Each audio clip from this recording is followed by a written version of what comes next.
대통령 법률안 거부권 관련해서 좀 심도 깊은 검토를 해오시라 말씀을 드렸는데 네. 하셨나요? 조금 했습니다. 네네, 수고하셨습니다. 네, 윤석열 정부가 거부권을 행사한 게 몇 건인지 아세요? 21건이라고 알고 있습니다. 네, 21건입니다. 그 중에서 대부분이 좀 대통령의 헌법상의 의무와 위배되는 그런 거부권이 상당히 있습니다만, 오늘은 그 중에서도 대통령 본인과 배우자에 관한 내용을 주제로 하는 특검법에 대한 거부권 행사에 대해서 질의를 하고자 합니다. 지금 입법조사처에 조사한 연구 내용이 있는데요. 여기에 보면 대통령 법률안 거부권은 헌법적인 한계가 있다.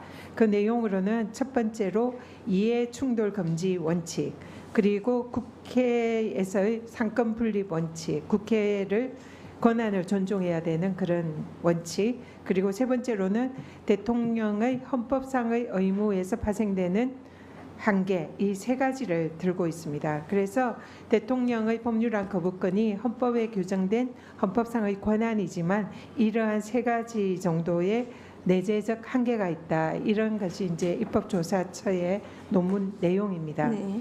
그리고 지금 여기에 이제 부응해서 이 헌법학자들의 대통령의 법률안 거부권에 대한 그런 입장들이 이제 많이 논문으로 나와 있습니다. 지금 대통령 법률안 거부권의 헌법적 한계에 대한 김선하 교수의 논문 중에는 대통령의 사적인 이해와 충돌하는 이유로 제2요구권을 행사하는 것은 헌법상 용인되기가 어렵다. 그리고 또 대통령이 거부권을 행사할 수 있는 대상이 되는 것은 가족이나 본인과 관련된 경우에는 거부권이 제한될 필요가 있다. 이준일 교수의 또 헌법상 한계에 대한 논문 중에서 발췌한 내용입니다. 그래서 이런 지금 입법조사처의 논문이라든지 지금 학자들의 견해에 따르면 대통령의 거부권이 본인이나 가족과 관련된 경우에는 거부권이 제한돼야 한다. 이런 것이 학계의 다수 견해입니다.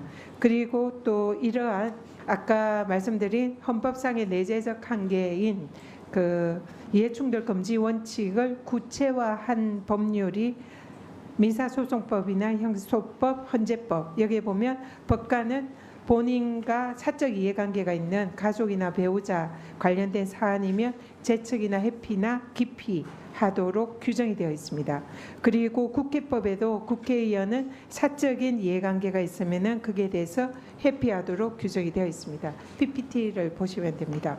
그리고 또 마찬가지로 공직자의 이해충돌 방지법에 일반적으로 공직자는 사적 이해관계가 있을 때, 그러니까 사적 이해관계라는 게 본인이나 배우자나 가족 등이 관련된 사안일 경우에는 신고 회피하도록 이렇게 법이 규정이 되어 있습니다.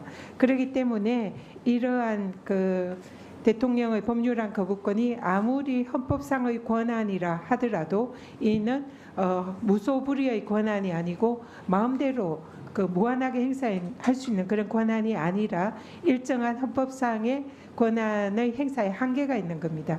그러한 한계가 내재적 한계가 대표적인 것이 이해충돌 금지 원칙이고 그것을 구현한 법들이 이러한 법들이고 여기에 대통령도 적용 대상이 된다는 거죠. 그래서 공직자 이해충돌 방지법에 따르면은 대통령이 공직자 이해충돌 방지법에 규율 대상이 된다고 명확하게 규정이 되어 있고, 그리고 또 수사 이런 관련 사안에 있어서는 대통령도 회피하고 그 회피를 신고해야 된다. 이렇게 의무가 규정이 되어 있습니다.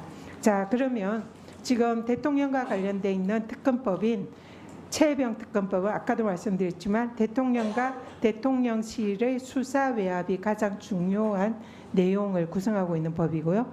김건희 여사 도이치모터스 특검법은 배우자의 주가 조작 사건에 대한 수사를 내용으로 하는 법입니다. 그러면은 이런 일련의 헌법상의 내재적 한계와 관련 법령에 따르면 당연히 대통령이 이 특검법에 대해서는 거부권을 행사를 하지 못하는 한계가 있다. 이렇게 생각하는데 후보자님 견해를 여쭙겠습니다.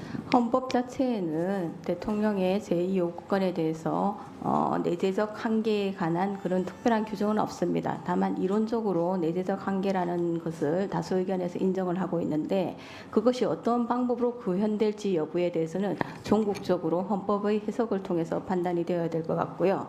공직자의 이해충돌 방지법이 기본적으로는 그 취지는 그 제2요구권의 어떤 내재적 한계를 구현하는 것이다라는 취지에는 공감을 하지만 과연 그 내재적 한계가 이런 식으로 구현되는 것이 맞는지 여부에 대해서는 조금 고민을 해봐야 될 것 같습니다. 그리고 대통령의 제2요구권을 행사하는 것에 대한 권력 분립 측면에서의 방법을 본다면은 국회가 과반수의 출석과 그 요건이 있습니다. 제가 조금 더 강화된 의결 규정을 두고 있음으로써 국회로서는 대통령이 제2요구권을 행사했을 때 강화된 의결을 통해서 다시 그것을 법률로 확정시키는 그런 권한도 부여되어 있습니다.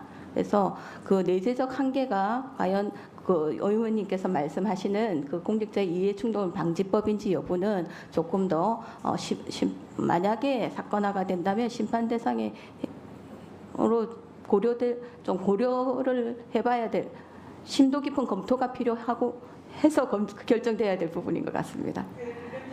네. 무소불위의 권력은 아닙니다. 다만 그 내재적 한계가 어떻게 구현될 것인가는 검토를 해봐야 된다는 의미입니다.